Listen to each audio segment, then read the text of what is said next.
I think I can. Well, what's better?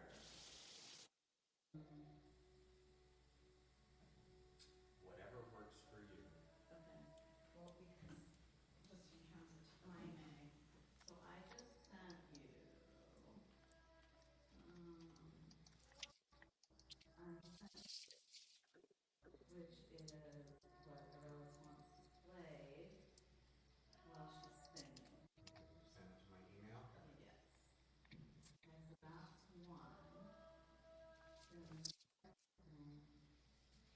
Okay, so that's one.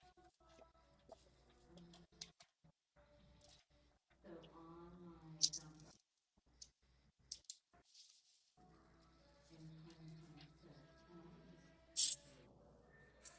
If you go to PLN and community inspiration, this is what Chance to Feel Healthy. Hello. Come on in. Hi. Just showing these posters and she's gonna read it through. So then you just email me that PDF. Do you know how to do that? I do. I just looking to download it. Hi, come sit. We are starting. I'm early. Yeah, you're fine. But I'm late because I just got here. Oh. Hello to those of you that are coming in. You can unmute for now if there's not background noise. I'm not sure how things will begin, but I'm glad you're here. Screen. I know it's visual this, but it's much easier for the mouse is there. Got So it. you go up to get there and you go down to get back to here. Come sit. Where you Come sit. I'm sorry, we have like technical things that we're talking about. Oh, yeah, right around that corner. There, you see those shelves to your left? In the library, the shelves to your left, just behind them, there's two singles. Joanna, can you hear me? Yes, absolutely. Hi. Hi. We're finishing one technical thing and then we will be ready to roll in 5 minutes. Perfect. Okay. Thanks.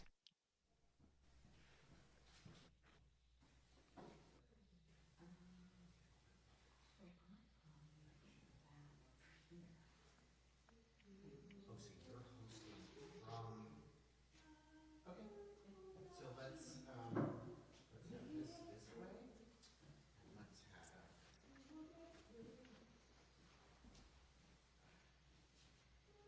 Why can't I figure out how to download this?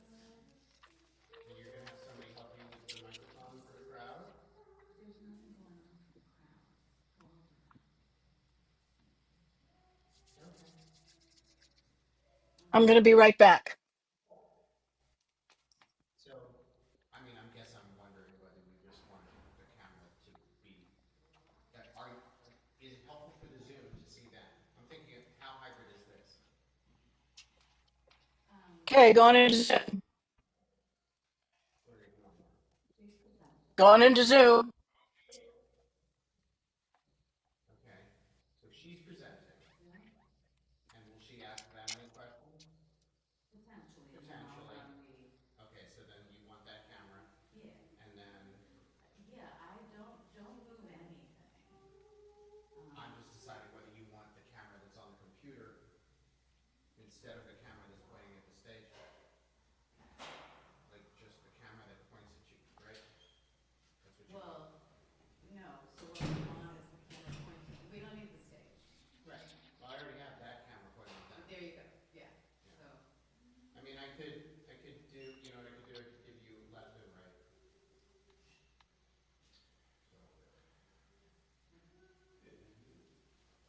Is this what the voice box? Yeah, come on in. Am I the only one? No. No, there'll be more people. We're on Kairos time. We're rolling slowly, but we're gonna start very soon.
Good morning, good afternoon.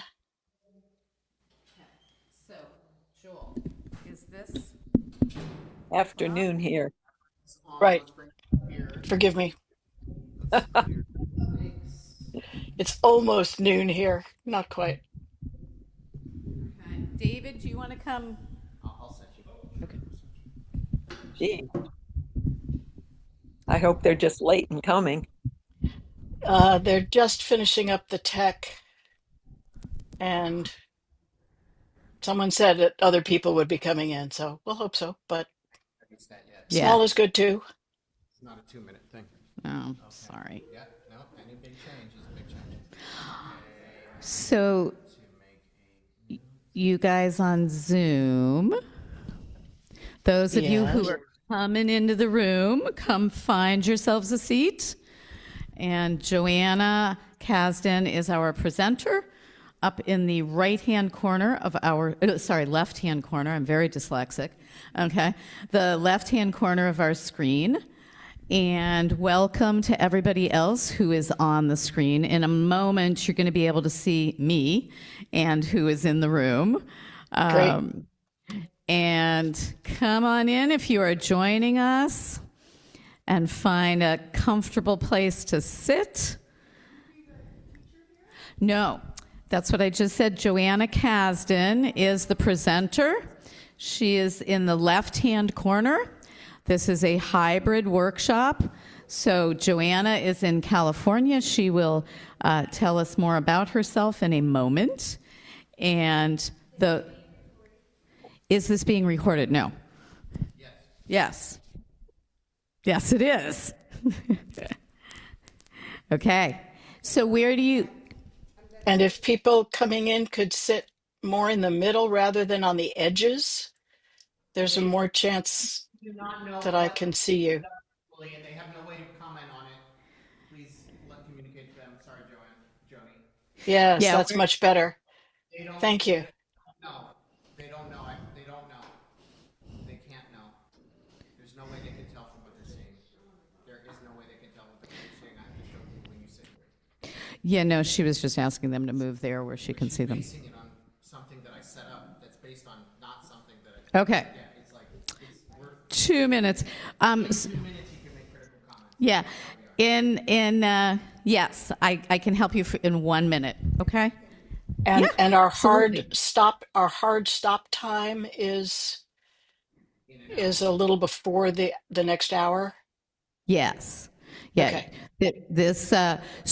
So for those of you on Zoom, I don't know how many of you have been to PMN workshop, PMN gatherings. We are so grateful for the ability to have a hybrid workshop, and that's complicated. So we're so glad that you can all join us. We are so glad that Joanna can present from far away and didn't have to get on a plane to come and present to PMN. And it's complicated. So we're working as fast as we can. We are juggling between numerous locations in the school. And let me just check back. You're good to come sit here. Okay. What gonna school are come you over. in? We are in. Cable is making a sound. There we go. Now, and you should be able to talk. Okay. We are in PS 52. It's a 50 and then a Roman numeral 2. So let's see. We've got 3 people in the room. Okay. Can we, You know what I'm gonna do? what are you going to do? I'm gonna do this. Shit. I can't do it that fast. Okay, never mind. Library desk.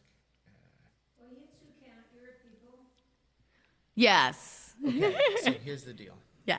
right? Yep. This is what's being shown, Yep. and you see it on the window. Yep. This is what would be shown next. If you click transition, it flips. So now Zoom sees us, right? Oh, except that I should be Except looking at the you're camera. looking at this camera. Yes. This camera Yeah, right yeah, here. yeah, yeah. Yeah, and then and then if you transition again, They see the crowd. All right. So, Joanna, you see our makeup, our Yes, setup? looks, yep, yep. I appreciate Okay. it very much. That will work. Let Yeah. me get you your chat windows up here so you can. And looks like, oh, that's your thing again. I'm just going to turn up my sound a little bit. Yeah. Is my voice coming through okay? Yeah, you're great. Okay. This one? Okay. That one. This one? Yeah. No. No. Reactions. Over here with the red. I just got good earbuds as a holiday gift, so I'm very glad that they work as well as they do. And where's the pop out? That's right there. Yep, that's Yeah. the pop out. Yeah. Okay. Okay. All right. Okay. And then participants.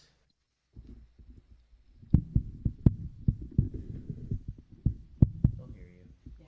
Yeah. Welcome, welcome, welcome. We are about to get started. Come sit.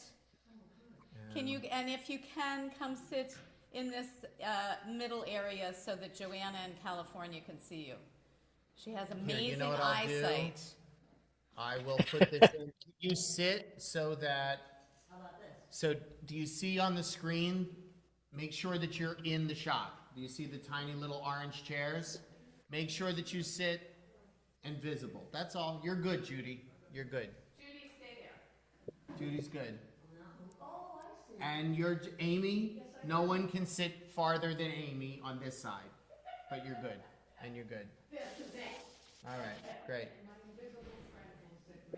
Wonderful. That's wonderful because they're invisible. They'll work just right. Okay, come, welcome. Sit someplace between David and Amy. Yeah. That we have a reason, but we'll tell you Have a later. reason. Okay. There we go. All righty. Good. Wonderful. And then there. And how do I highlight her? So now Oh, your got controls it. are Yep. here. Wonderful. Okay. You should be okay. All right, so I want to welcome everyone, and I do not want to do a long introduction because I want Joanna to have as much time left as possible. I apologize to everyone for the late start in the state. And Joanna, if there is some kind of time for Q&A, you'll let us know. And then what's going to happen is I'm going to bring this mic around if there's any questions here in the room so that people can speak directly into the mic, which will then allow everyone on Zoom to be able to hear us and everyone in the room to be able to hear us. We do have one friend who is hearing challenged, and she's put a device up next to the speakers, so that should be able to help her. Okay. So, Joanna, I am going to highlight you and take it away. Introduce yourself and your topic, and we are all ears. All right. Well, I'm Joanna Kasdan. I currently live in Santa Cruz, California, which is a great pleasure. Yes. I first got connected to People's Music Network through a sister organization, I believe, called Sassafras, Songs of Freedom and Struggle, which founded in 1977 around Boston and New England. I was very active as a singer-songwriter and performed at more demonstrations than most people have organized, and traveled across the country doing music for a few years, and then kind of settled on the West Coast. Continued to try to do music, but eventually life caught up with me. I needed a more stable career, and I was directed toward the field of speech therapy, specializing in medical speech therapy rather than working in school systems with kids. I was working with adults in hospitals, and eventually was able to specialize in a clinic for voice problems. So I spent 20 years working alongside ear, nose, throat doctors, getting to know vocal cords. and working with what I knew from performing arts, not only as a singer, but I had studied theater arts. I had been a voice teacher, uh, had worked with choirs, and now I was learning the medical and more scientific side of voice, but all in the context of rehabilitation, which is patching people up after something has gone wrong. And that could be, um, singers who get into trouble because they sing too loud too much, or video game artists who have to scream and sound like they're dying for hours on end. But an equal number of patients were school teachers, office managers, people with other kinds of heavy vocal demands, or people with average amounts of voice use, but some other medical condition that can interfere with your throat, such as surgery to the upper spine. Often they go in through the front, and the muscles around the throat area can get disrupted, and the voice can be in trouble for a little while. So I saw a full range of human beings, of ages. Los Angeles was a very diverse community, and certainly a full range of medical conditions.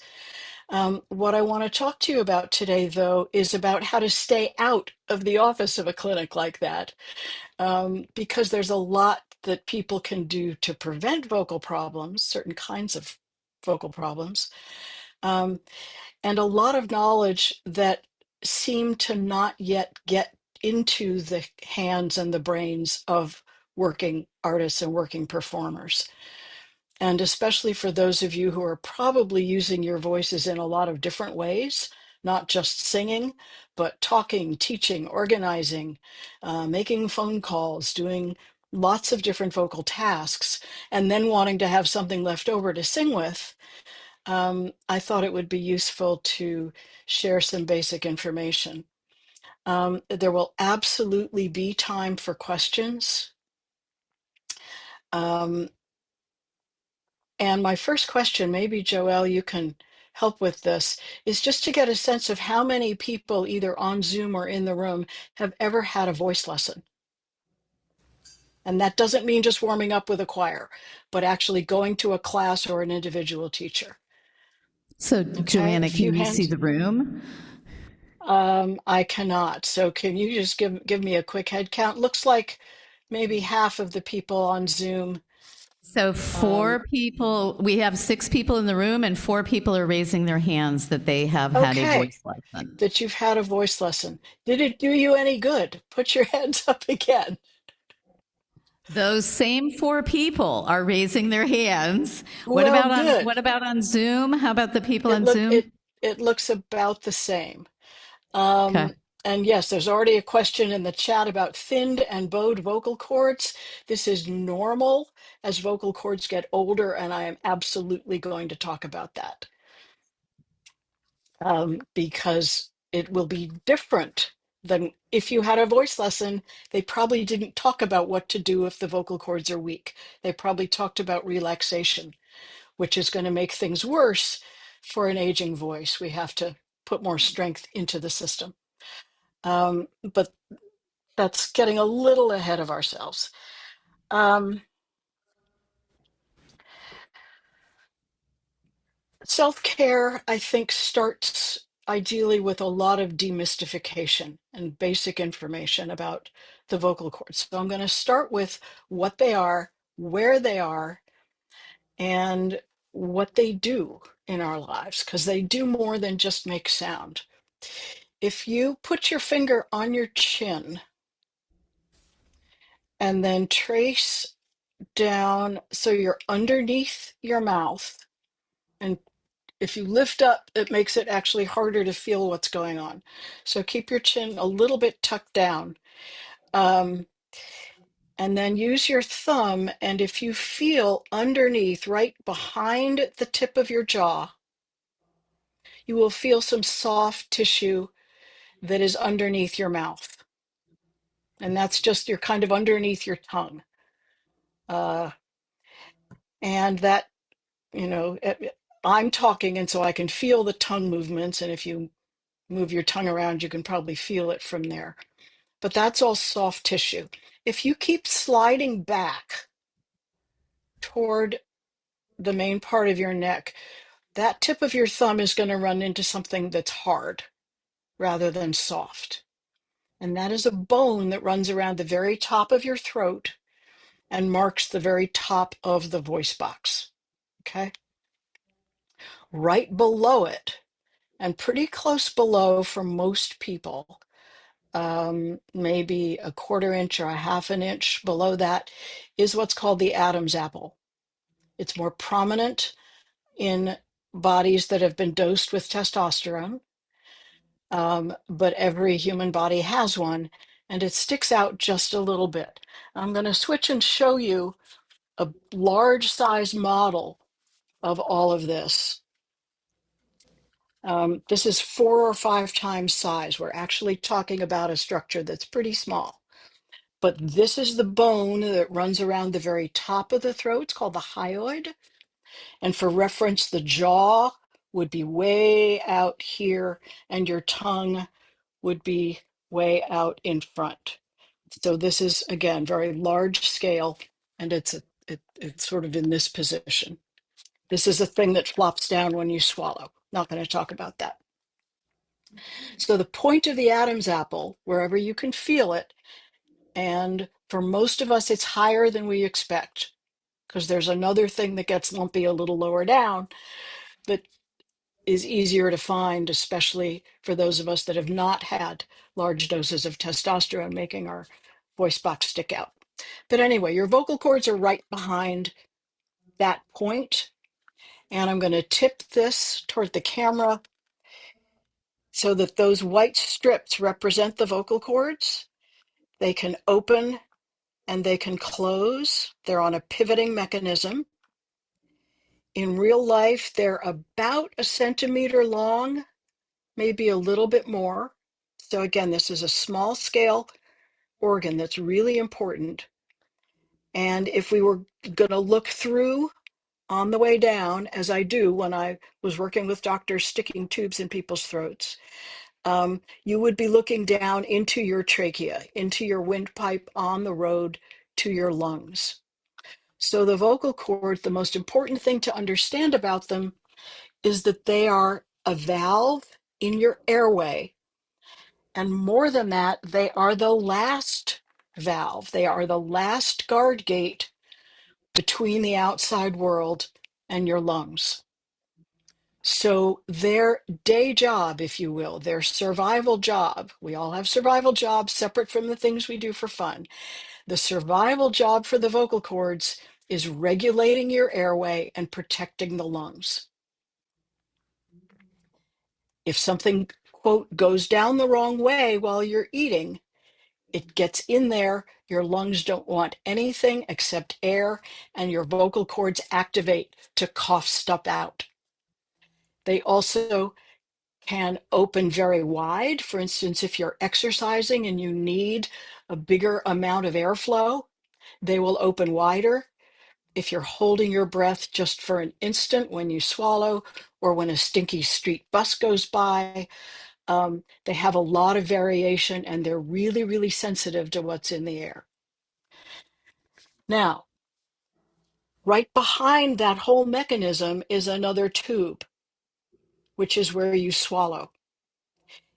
If you look in my mouth, you don't see 2 tubes. You can look in your kid's mouth. You don't see 2 tubes because the division is right down behind the tongue, out of sight, and pretty much out of our unconscious awareness.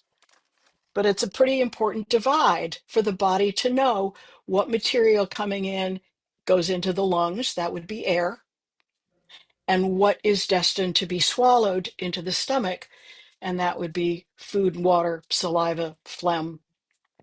All kinds of solids and liquids are going to go down the other tube. And I make a big point of this because there are so many home remedies of things that are supposed to help the voice that are actually things that you swallow, namely hot tea with lemon, or hot tea with honey, or chicken soup, or various other concoctions that voice teachers come up with, and none of them touch the vocal cords. because they get swallowed down the other tube as they should. It makes sense that it feels like they ought to help because they get really close by. They get right to the juncture where those two tubes split off, but in fact, the voice box part closes up and moves out of the way, and the esophagus opens and things go down the other way. So, this is one example of the complexity of working with voice because most of the important things that happen are things we can't feel. The vocal cords are so important to survival of the body and to all this airway regulation and filtering and so on that they don't have the same sense receptors as your mouth does. We don't feel what's going on.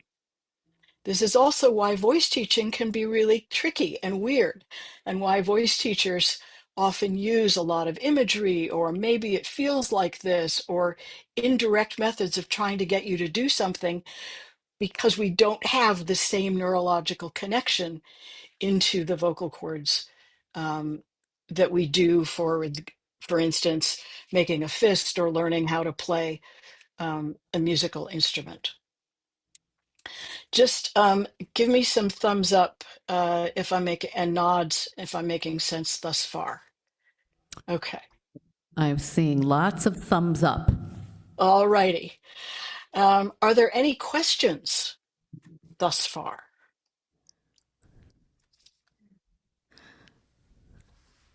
Yep, go ahead, Gail.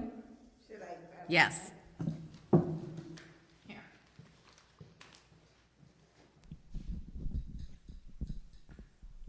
I'm not quite sure how to recognize my Adam's apple as opposed to the other bump and what it is.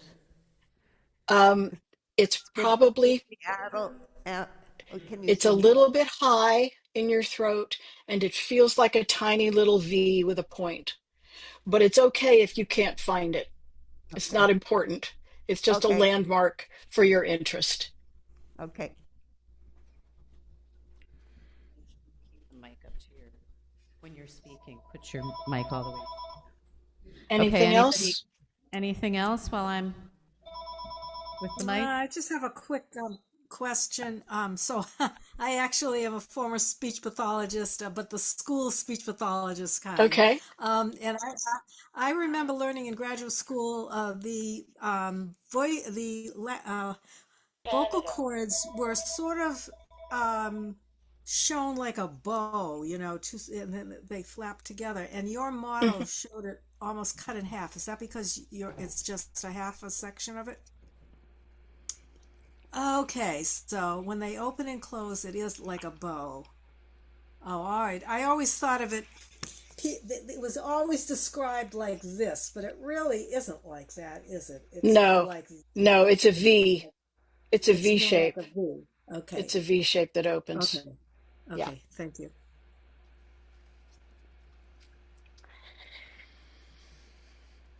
And just for confusion's sake, if someone were to look on the internet and find pictures, if you see diagrams that are done as artwork, often they're in this configuration because that's what it looks like on a mirror, which would be the old-fashioned kind of exam. But for the last 20 or 30 years, we've had fiber optic tubes that show us the view this way. And so if you're looking at a photograph of vocal cords, you're going to see it with the V in that configuration. There are also some crazy AI illustrations coming out that are so completely wrong, I don't even want to get into it. So I Won't go there. Yeah. Another I question. have a question, Joanna. Yeah. And hang on, let me. I don't need to put myself up there. This is Joni. Okay. Yeah. So exactly what you just said, like all these crazy AI depictions. So do you have any sources that you could share, maybe even after the workshop, of like how we can see something that's reputable?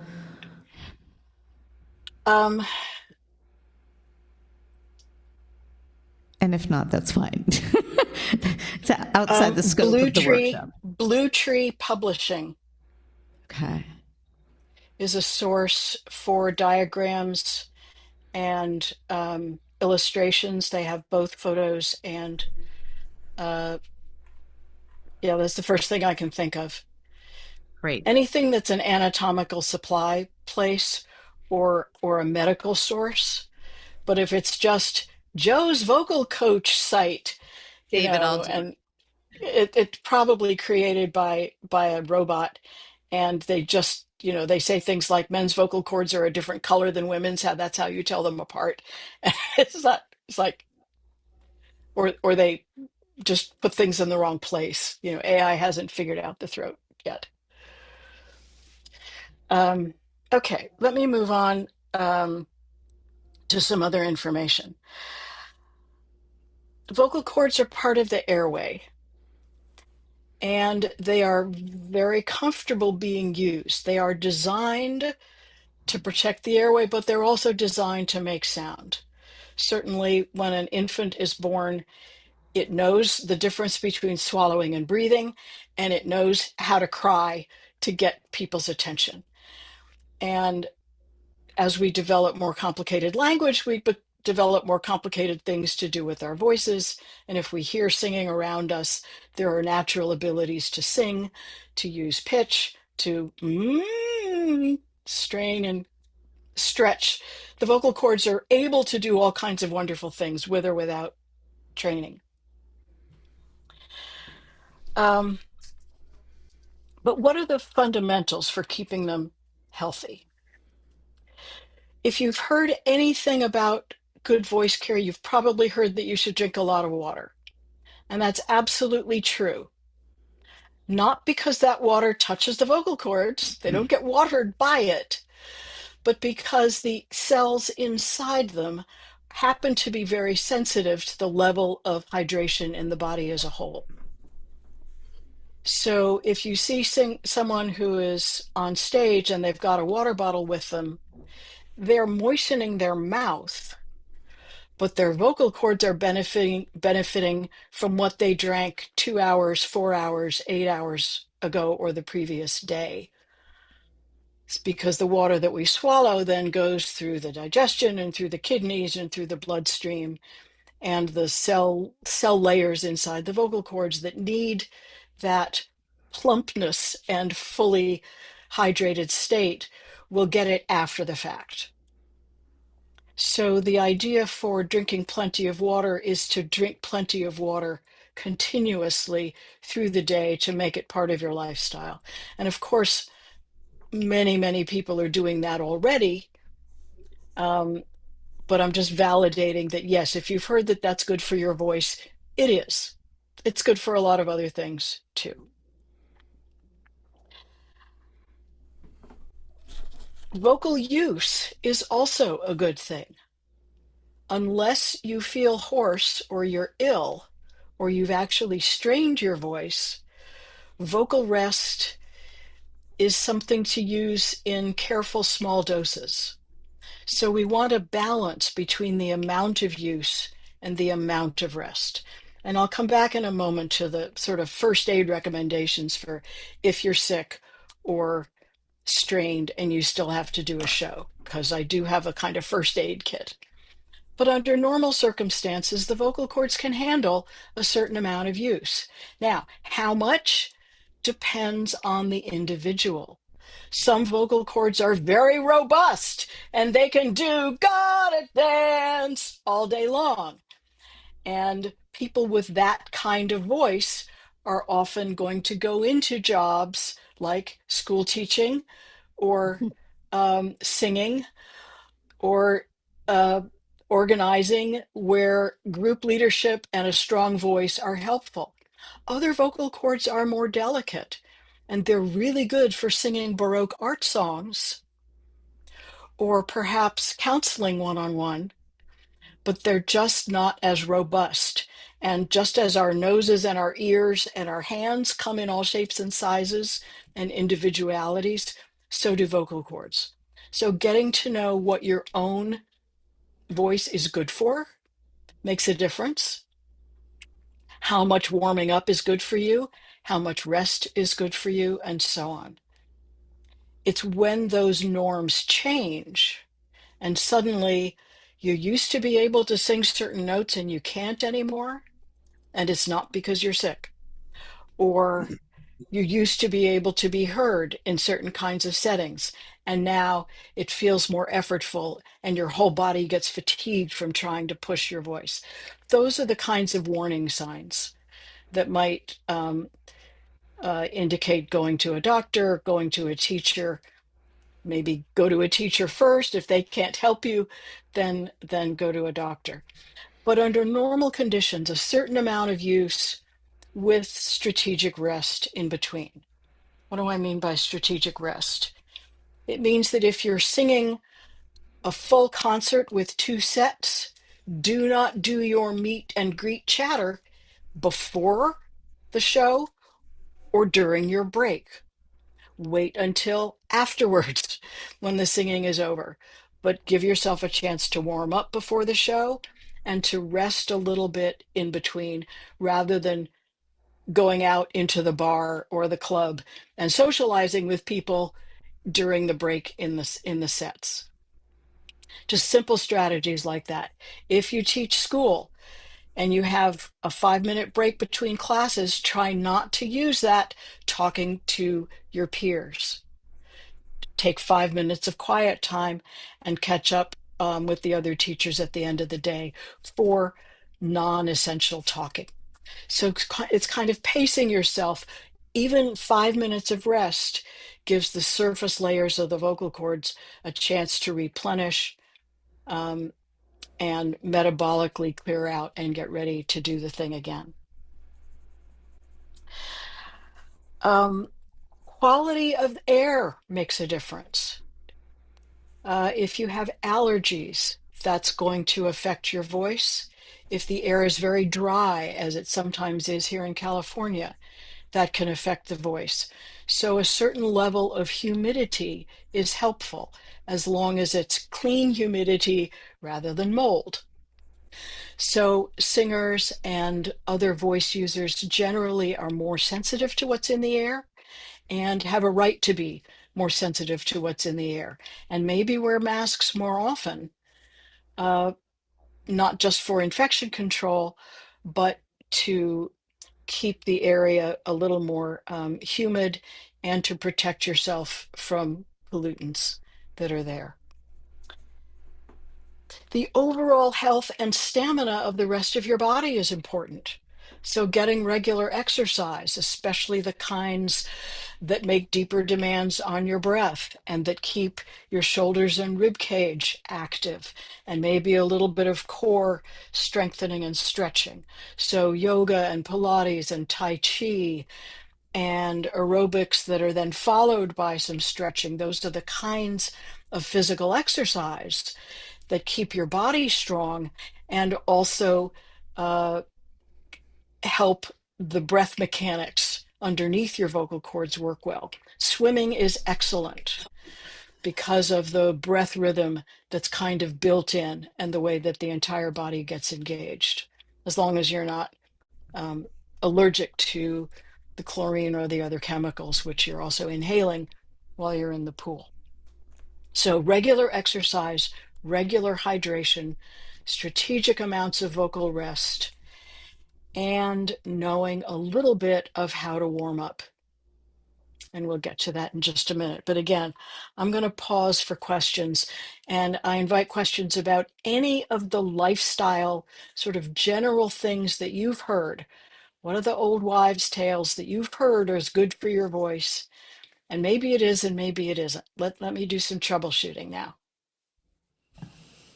Any questions here in the room?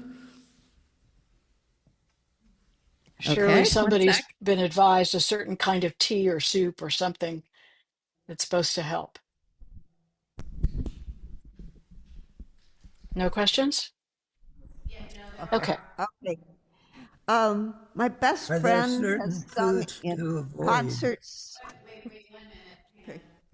Storm, one second. There's a question coming in from the room, and then we'll go to you, Storm. Okay. Joanna, can you hear me? Yes, I can. Can't see you, but I can hear you fine. Okay. My roommate has been in different groups that perform, and she often has struggled with times where maybe if she was singing high too often or something, there was some point where her voice kind of gives out or isn't as strong. And I wondered if you'd have any suggestions for me to pass on to her, or if it's maybe just the resting. Well, I would say to work with a teacher and find out if there are if there are better ways she can get to those high notes. But every voice has its limits. Not all of us are sopranos. Not all of us are deep basses. It's ideal to stay within the range that comes easily to your voice, and maybe with training you can add a note or two at the top or bottom.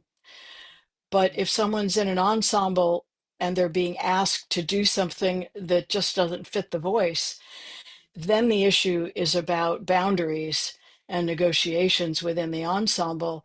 And can somebody else sing that high part because it physically hurts my voice to do it? And I'd rather take that seriously and not be strained when I get home. So it's kind of not expecting everyone to be able to do everything. But also, a few sessions with a teacher might be helpful. I hope that makes some sense. Okay, so David, let's go to Storm, and I will highlight him, and then David, you hold on to this, and as soon as he's done.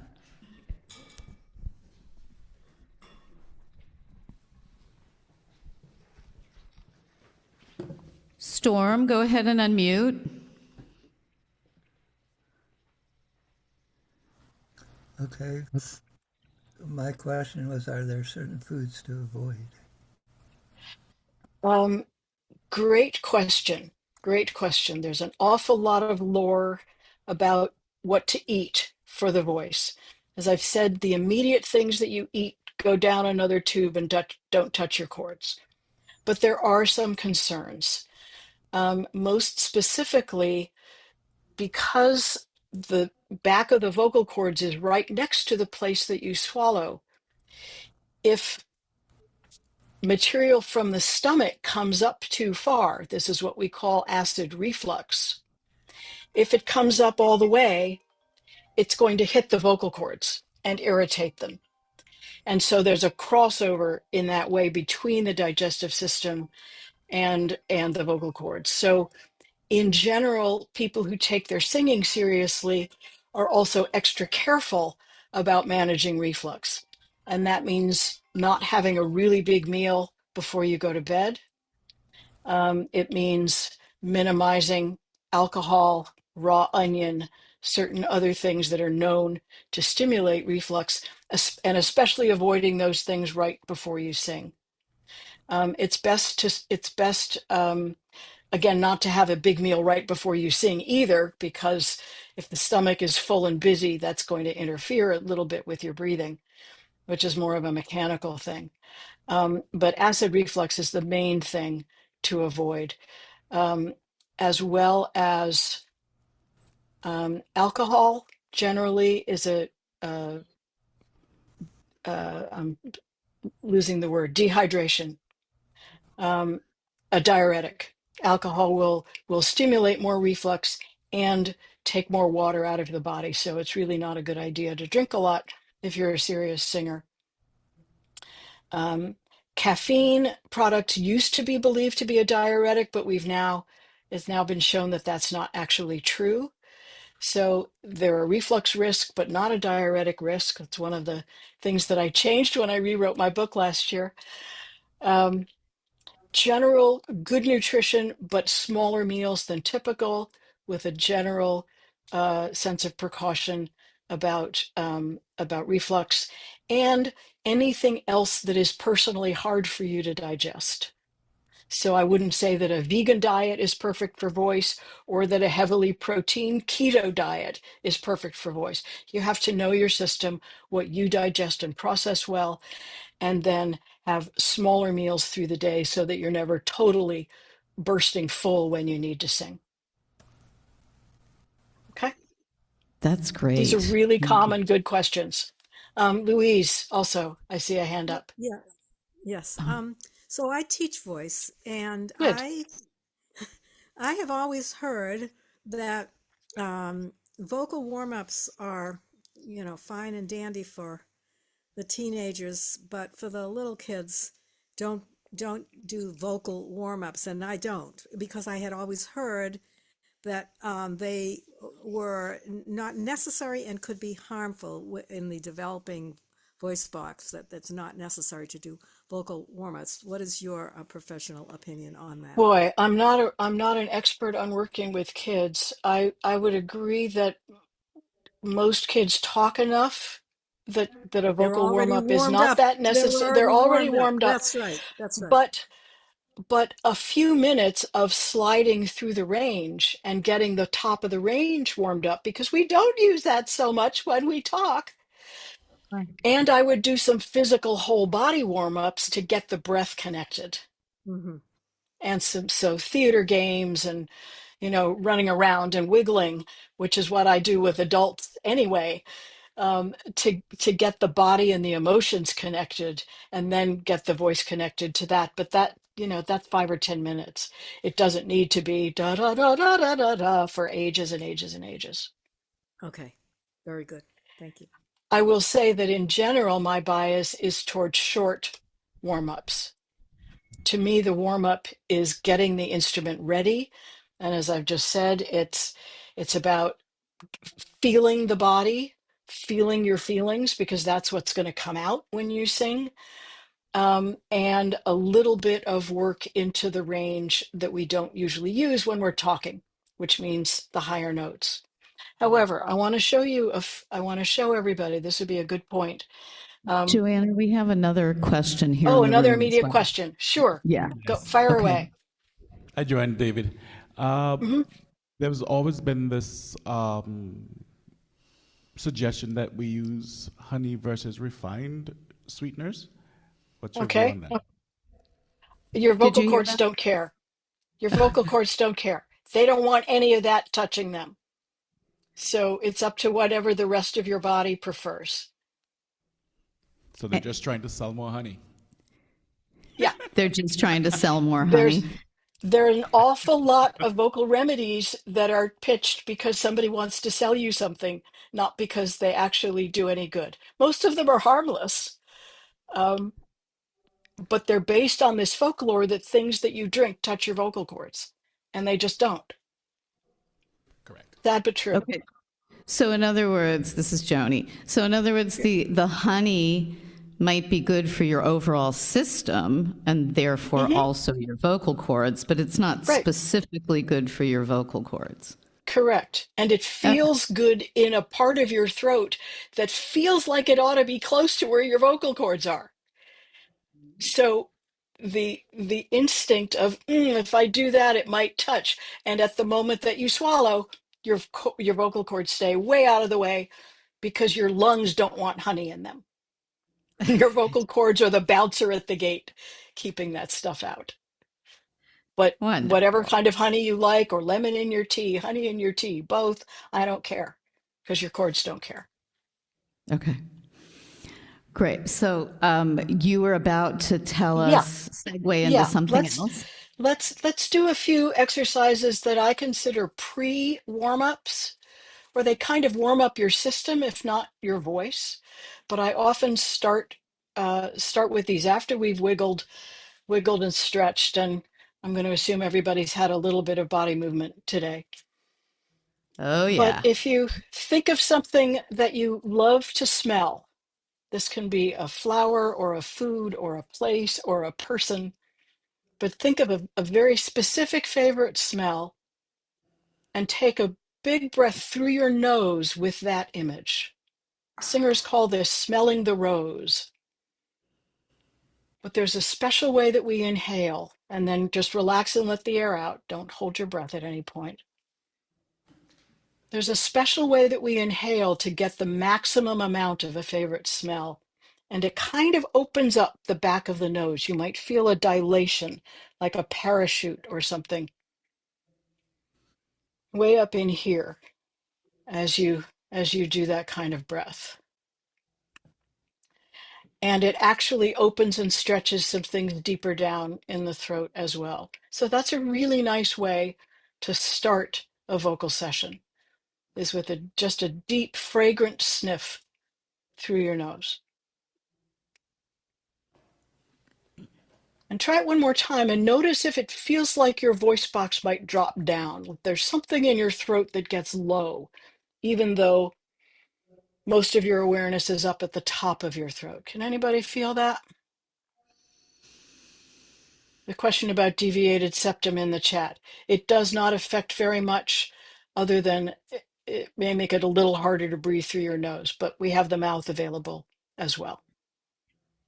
This is just one exercise that involves nasal breathing only. Okay. Now, if you massage a little bit under your cheekbone, this is in front of the actual temporomandibular joint. I don't want to mess with anybody's TMJ problems, but in that big sort of thick part of the muscle that's right underneath your cheekbone, a nice place to massage. And as you do that, let your mouth get sloppy.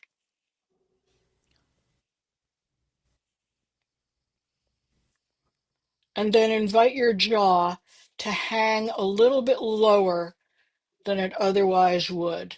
This is not quite scream posture, but it's maybe 2/3 of the way there. Of just letting your mouth feel a little sloppy and your jaw hang a little lower. The voice box is also connected to the jaw, so it's hanging a little lower at the same time.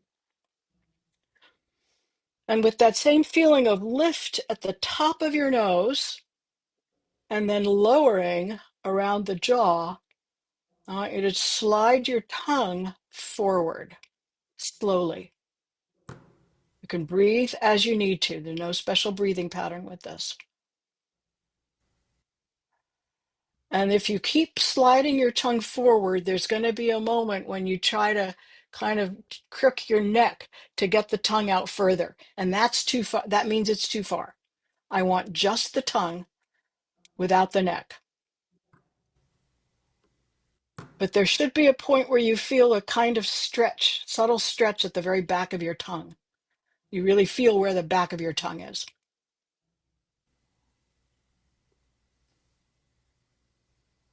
Then you just stay there and stretch for a moment or two. And if you're like me, it makes you yawn, which is the next exercise.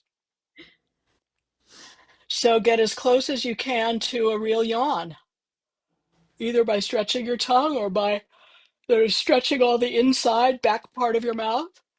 If you get a fake yawn, that's almost as good. A real yawn is great. I never take it personally when my clients yawn in my face. It's actually a very deep releasing stretch for the throat muscles. Yeah. So do another deep sniff through your nose, feeling the top area open up. And then stick your tongue forward, feel the bottom stretch out.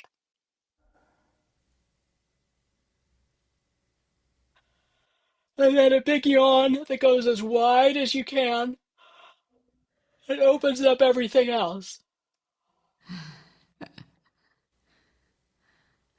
Dogs get very fascinated if you're doing this at home. Small children will laugh at you and teens will leave the room. But but a whole choir doing it, it becomes socially safe. All of those very simple things tend to stretch the area around your vocal cords.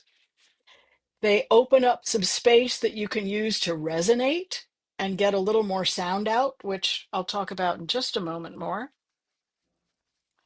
And they actually do relax things that are close enough to your vocal cords that the vocal cords actually like it. And you're going to be breathing a little more deeply as well. So sniff, tongue stretch, and yawn are very good pre-singing activities. And if you then move from there into a very simple hum,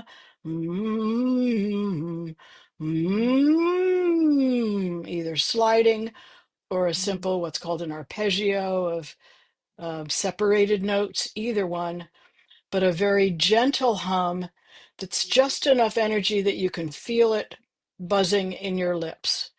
Mm, mm, and then gradually moving that a little bit higher into your range and a little bit lower.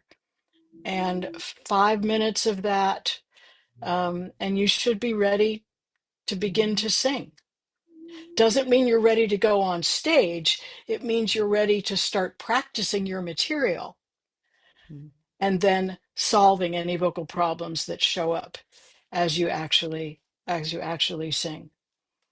For people whose primary vocal demand is talking, again, while you're in your car on the way to work, do a little sniffing and a little yawning and a little humming rather than starting out silently and then you hit the classroom and you have to start talking. Give it a little bit of a chance to rev the motor before you start.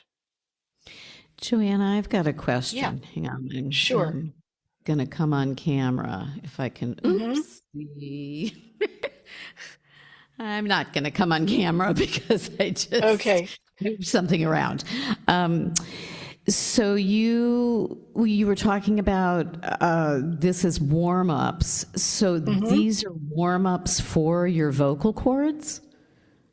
And for the rest of your vocal instrument, because the instrument is not just your vocal cords, it's the resonators around them, and it's your breath. Got it. And I'm probably not going to talk much about breath today. I have a question too, Joanna. If these exercises, would your vocal cords get stronger if you did, like, would it be good to do these 3 times a day, 5 times a day, or should you just mainly do it for a warm-up? You can do them anytime, and they're not actually strengthening your vocal cords. That's a different task.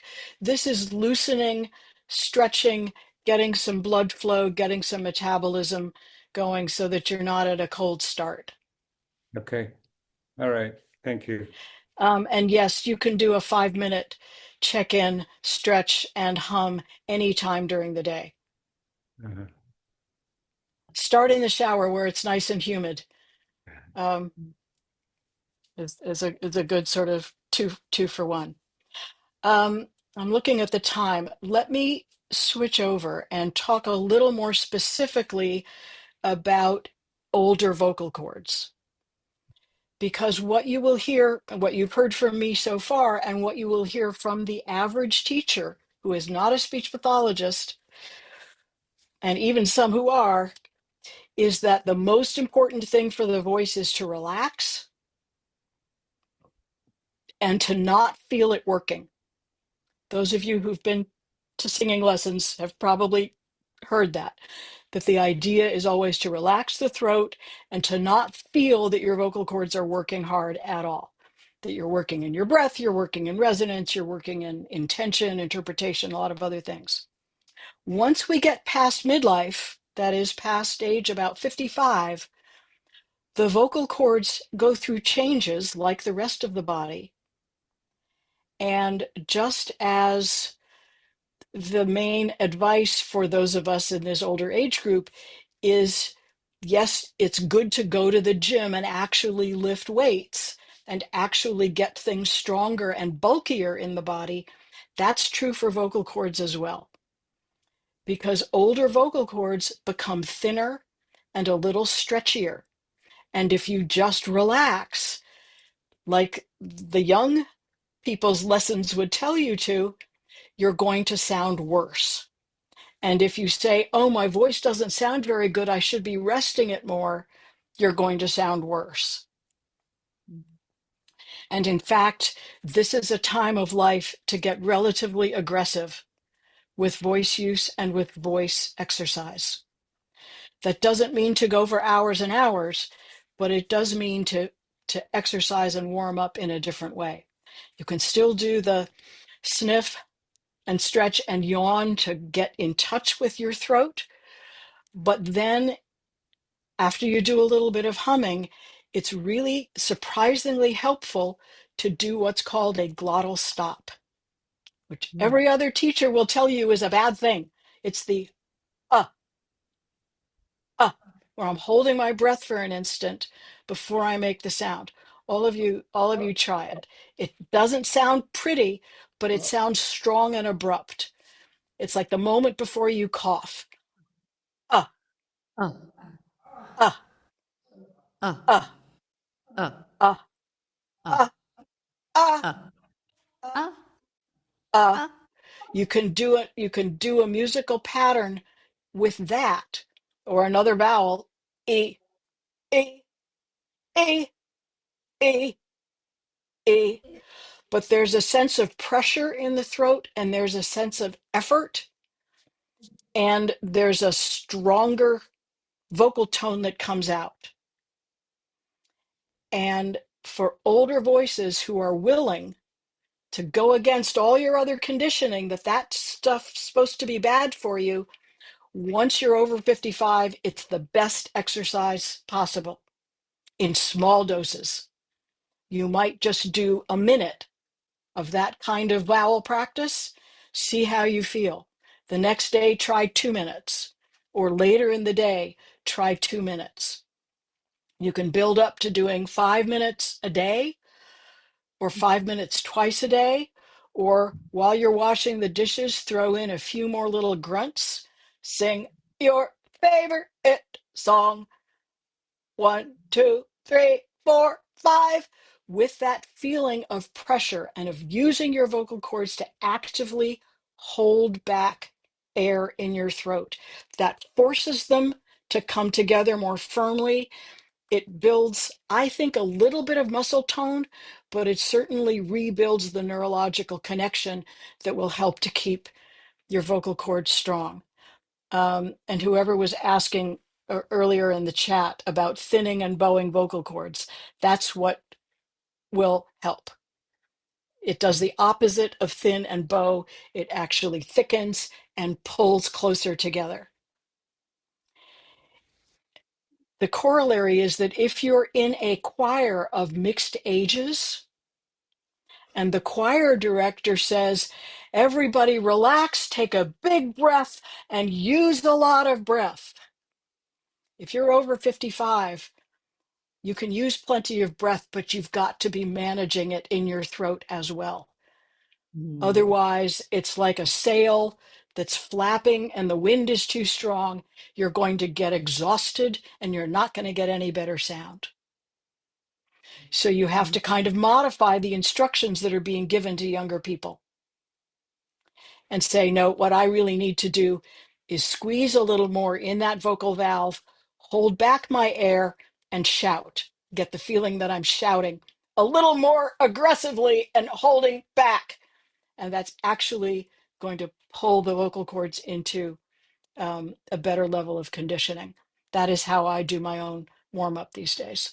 I do some smooth stuff, and then I do some attack staccato stuff through my range. And then I go back and do smooth stuff, and then I do whatever it is that I'm working on. I hope that makes sense to people. It's still kind of heresy in a lot of places. A lot of singing teachers have not heard that philosophy before. Speech pathologists know about it because it comes out of work with Parkinson's disease. Wow. And has been proven to be helpful for all aging voices, especially if you add pitch range to it.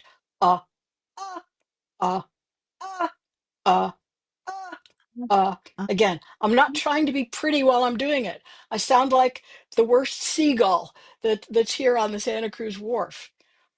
But it's physical strengthening for the vocal cords. It's very, very helpful. Who's got questions on that? Well, I'm not sure it's directly on that, but hang on, let me see if now I Anything can... else? We've got about 10 more minutes total by my clock. So for me, I'm open for anything. Okay, this connects with the whole idea of the break in your voice when you're flipping from low sounds to high sounds. And I have noticed as I get older and whenever I'm tired, So not even that my voice is tired, but that I'm physically tired. I haven't slept enough. That break is like, it's much less smooth than it used to be when I was younger. So I'm wondering if this guttural thing you're suggesting is something that would also help with that. You're looking like no. Possibly. The break moves with an older voice, so it might be higher than it used to be.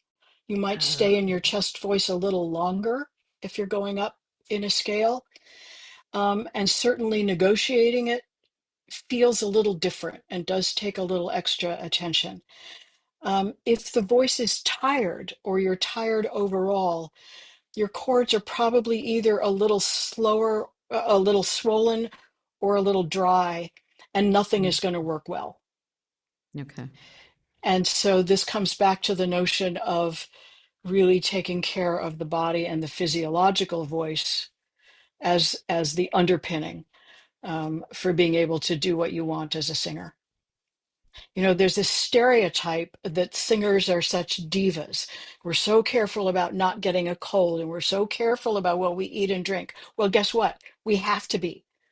Yes. The instrument is biological and it's inside. And so be a diva.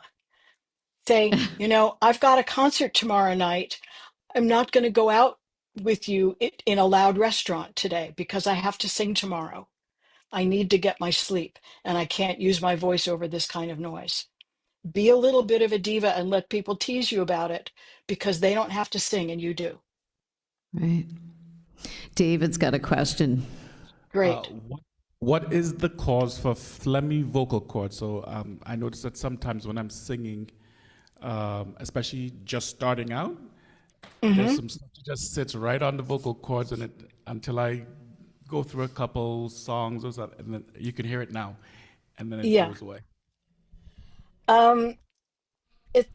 It's often hard to tell whether it's dripping from above because you've got some allergic thing going on, or whether it's a sign of a little bit of reflux, which the body protects itself by making more phlegm in that area.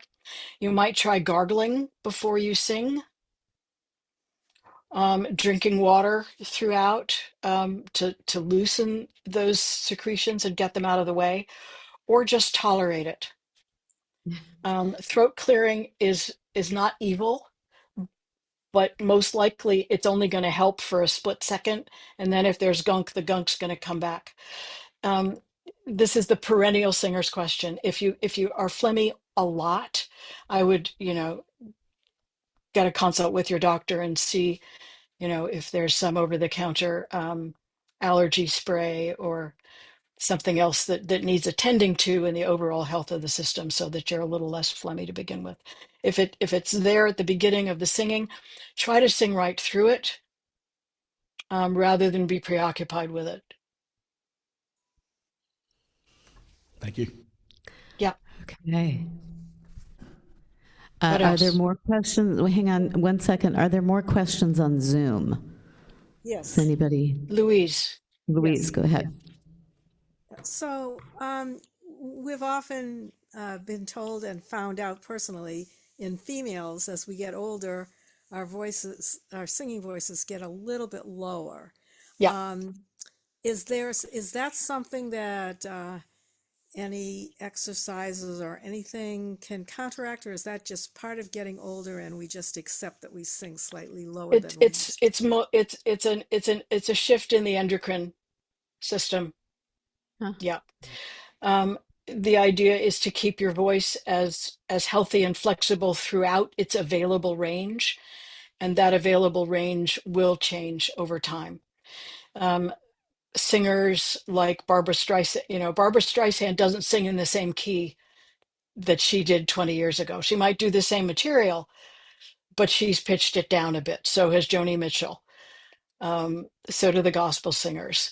Yeah, you're riding a slightly different instrument, and it's best to go along with that. Which is why so many older women tune their guitars down so they can use the same chord patterns, but they're actually Sure. singing a full pitch lower.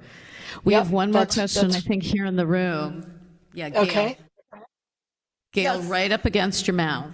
Okay, so this is sort of a variation of what David asked. I get phlegmish stuff in my throat, but mostly I just, every day I'll get some nerve itch because I've got a allergy to dust mites, and I'm still working on air filtration. But the throat stuff is sort of spontaneously and blindsides me, and it can be when I'm talking or it can be when I'm trying to sing. So I'm wondering, to be able to be functional in a hurry, if there's any way you can help with this. I'd have to work with you individually and do more troubleshooting around that. My advice is to ignore it. Uh-huh. Seriously ignore it and sing around it, sing through it. Sometimes there are muscle things that happen in the throat that feel like phlegm and aren't really phlegm. And that can be a tricky thing to troubleshoot. But I can guarantee that if someone focuses on how much phlegm is in their throat, it's going to bother them a lot more and interfere a lot more with their singing. But try to do everything else that you know as a good singer, and don't try to clear your throat to get rid of it, because that might be contributing to it. It might make more, Okay. or it might be solving a different problem. So again, drinking water, keeping your airway moist, um, with the moisturizing sprays or lozenges, and then just ignore it and trust that as you sing more fully, the throat will kind of rebalance and work it out. While we have a minute, I do want to mention the book that I rewrote last year called Everyday Voice Care, the Wellness Guide. If you just look up Everyday Voice Care, you might get the previous edition, which is light blue and is called the Lifestyle Guide. So you want the one that says Wellness Guide. It talks about food, drink, air, warming up, vocal rest, and all kinds of lifestyle stuff for both singers and talkers. And it's all about prevention, a little bit on technique and how to find a teacher, and an awful lot about problem solving, just the kinds of things that you very smart folks are asking about. These are the questions that always come up, and I wanted to make a guide to answer those questions and keep voices healthy for all the wonderful things that you all are doing out in the world. Time for maybe one more minute. One last question. I submit myself to the coordinators and thank the tech folks for putting this all together. Thank you so much, Joanna. So helpful. I know personally, I just am in the room doing tech, and I'm so glad I am. Is there one last short question? We need to physically take the Zoom room downstairs, and you are all welcome to join us in the exact same Zoom room for our community inspiration session, which I highly recommend. So you just don't go away. Go ahead. Go ahead and say your question. Hello. Yes, you alluded to some tips for how to bail yourself out if you're ill before you need to speak or sing. Please. Rest as much as possible. Do little warm-ups every couple hours, like a minute or two of